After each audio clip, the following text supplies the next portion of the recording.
बॉलीवुड के मशहूर एक्टर गोवर्धन असरानी की मौत के वक्त क्यों नहीं आया उनका सगा इकलौता बेटा। और आखिरकार क्या वजह थी कि गोवर्धन असरानी के मौत के बाद भी उनका इकलौता बेटा गायब रहा। असरानी की मौत के महज 2 घंटे के अंदर ही कैसे उनकी पत्नी मंजू ने पूरी की उनकी आखिरी इच्छा। और क्या वजह है कि असरानी की मौत पर अमिताभ बच्चन, जया बच्चन, अक्षय कुमार और कंगना रनावत जैसे बड़े अभिनेता अभिनेत्री हैरान हैं। 20 अक्टूबर वो तारीख थी जब पूरा देश दिवाली के जश्न में डूबा हुआ था। हर किसी के घर के बाहर दिए जल रहे थे, खुशियां और मिठाइयां बांटी जा रही थीं। और ऐसे में कॉमेडी के सुपरस्टार, जिन्हें आपने कई सारी कॉमेडी फिल्मों में देखा होगा और इनकी कॉमेडी की हमेशा तारीफ भी होती रहती है। जॉनी लीवर के बाद अगर किसी दूसरे कॉमेडियन को सबसे ज्यादा बेहतरीन माना जाता है तो वो है गोवर्धन असरानी, जिन्हें आपने शोले मूवी में जरूर देखा होगा। और उनका एक डायलॉग कि हम अंग्रेजों के जमाने के जेलर हैं इतना ज्यादा प्रसिद्ध हुआ था कि आज तक लोगों की जुबान पर रहता है।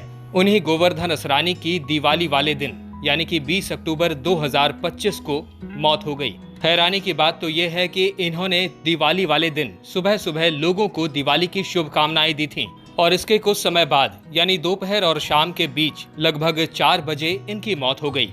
कहा जा रहा है कि इनके लंग्स में पानी भर गया था और ये 3-4 दिनों से हॉस्पिटल में एडमिट थे। डॉक्टरों ने लाख कोशिश की लेकिन इन्हें बचाया नहीं जा सका।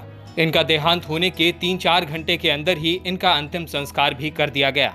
असरानी के अंतिम संस्कार में 15-20 लोग शामिल हुए थे, जिनमें बॉलीवुड का कोई भी बड़ा सुपरस्टार नहीं था। लेकिन सबसे ज्यादा हैरानी की बात यह है कि गोवर्धन असरानी, जिन्होंने इतना नाम कमाया, जिन्होंने इतनी शोहरत और दौलत कमाई, आखिर उनका बेटा वहां क्यों नहीं पहुंचा? क्यों उनकी पत्नी मंजू ही अंतिम संस्कार के सारे रीति रिवाज संभाल रही थी? आखिर उनका इकलौता बेटा अंतिम संस्कार में क्यों नहीं शामिल हुआ? इसका भी एक जवाब सामने आया है। मीडिया रिपोर्ट्स में यह दावा किया गया था कि गोवर्धन असरानी और उनकी पत्नी मंजू के एक बेटे हैं जो कि डेंटिस्ट हैं। वहीं कुछ मीडिया रिपोर्ट्स ये बताती हैं कि इनके कोई बच्चे ही नहीं थे। इन्होंने अपने भाई के बेटे को ही अपना बेटा माना था और उनके भाई के बेटे उनके अंतिम संस्कार में मौजूद थे। कुछ मीडिया रिपोर्ट्स जो ये दावा कर चुकी थीं कि गोवर्धन असरानी के बेटे जो डेंटिस्ट हैं वो तो इस अंतिम संस्कार में मौजूद ही नहीं हुए। हालांकि इन खबरों के पीछे क्या सही है और क्या गलत, इसकी पुष्टि अभी तक नहीं हो पाई है। कुछ लोगों का कहना है कि इनके कोई बच्चे हुए ही नहीं थे। इस बात की कंफर्मेशन अब तक तो नहीं है कि इनका खुद का बच्चा है भी या नहीं। आपको बता दें कि गोवर्धन असरानी ने अपनी पत्नी मंजू से अपनी आखिरी इच्छा बताई थी। उन्होंने कहा था कि मैं नहीं चाहता कि मेरे मरने के बाद पूरा देश दुख में डूब जाए। मेरी शोक सभा में बड़े बड़े सेलिब्रिटीज आएं, मुझे श्रद्धांजलि दें और मेरे फैंस मेरे घर के आगे भीड़ लगाएं। वो ऐसा बिल्कुल भी नहीं चाहते थे। गोवर्धन असरानी को 2-3 दिन पहले ही ये एहसास हो चुका था कि अब वो ज्यादा लंबा नहीं जी पाएंगे और इसीलिए उन्होंने अपनी पत्नी मंजू से कह दिया था कि जैसे ही मेरी मौत हो उसके 2 घंटे के अंदर ही मेरा अंतिम संस्कार कर दिया जाए। वो किसी को पता नहीं चलने देना चाहते थे क्योंकि ये दिवाली का मौका था और ऐसे में वो बिल्कुल नहीं चाहते थे कि उनके फैंस इस त्योहार में जश्न मनाने की जगह मेरी वजह से दुख में डूब जाएं। और यही वजह थी कि बॉलीवुड के भी बड़े बड़े सितारे, चाहे वो अमिताभ बच्चन ही क्यों ना हो, उन्हें भी इस बात की जानकारी बाद में हुई। आपको बता दें कि अमिताभ बच्चन के लिए गोवर्धन असरानी भाई जैसे थे और अक्षय कुमार के लिए उनके पिता की तरह। लेकिन फिर भी इन सेलिब्रिटीज को भी देर से जानकारी मिली। जब गोवर्धन असरानी जी का अंतिम संस्कार हो गया, इसके बाद उनकी पत्नी मंजू ने पूरी दुनिया को यह खबर दी थी। जब लोगों ने मंजू से पूछा कि आपने उनकी मौत के बारे में हमें क्यों नहीं बताया, तो मंजू का जवाब था कि वो चाहते थे कि मैं उनके मौत के बारे में किसी को भी पहले जानकारी ना दूं और यही गोवर्धन असरानी की अंतिम इच्छा थी। आपको याद होगा जब श्रीदेवी की मौत हुई थी 2018 में, तब उनकी शोक सभा में पूरा देश उमड़ गया था। हर फैन और हर सेलिब्रिटी श्रीदेवी का आखिरी दर्शन करना चाहता था। लेकिन गोवर्धन असरानी इतने साधारण व्यक्ति थे कि वो बिल्कुल नहीं चाहते थे कि उनके अंतिम संस्कार में भीड़ भाड़ लगे। आपको बता दें कि इस खबर को सुनने के बाद अमिताभ बच्चन, अक्षय कुमार, कंगना रनावत, शबाना आजमी जैसे बड़े कलाकार भी काफी ज्यादा दुखी हैं। बॉलीवुड के बड़े बड़े सितारे असरानी को सोशल मीडिया पर श्रद्धांजलि दे रहे हैं। एक खबर जो हमेशा सामने आती रही है वो ये कि अमिताभ बच्चन और जया बच्चन की जब शादी हुई थी तो वो गोवर्धन असरानी ही थे जिन्होंने जया बच्चन का कन्यादान किया था। लेकिन ये बात पूरी तरह से सच नहीं है। हाँ, ये सच है कि अभिनेता गोवर्धन असरानी ने जया बच्चन की शादी में भाई का कर्तव्य निभाया था और उनके कन्यादान में भी शामिल हुए थे। इसके पीछे एक खास रिश्ता था।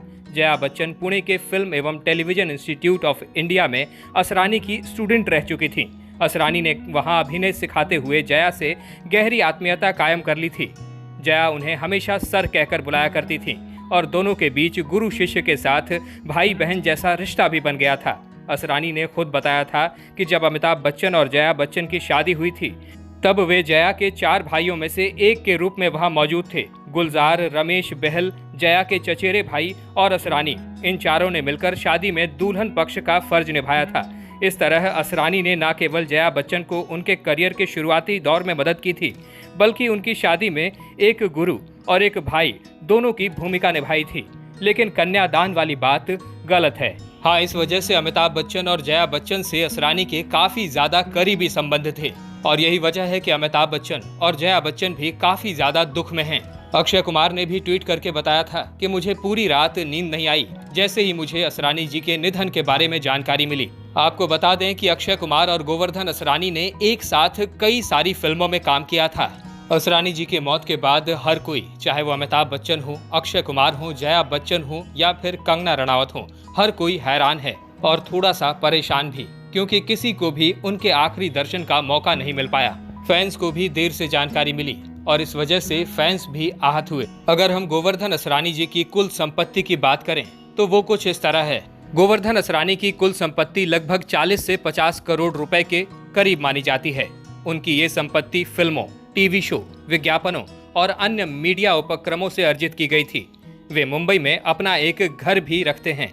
उनकी फीस फिल्मों के लिए लगभग 45 से 50 लाख रुपए तक होती थी और ब्रांड प्रमोशन तथा छोटे रोल्स के लिए भी वो अच्छी रकम लेते थे।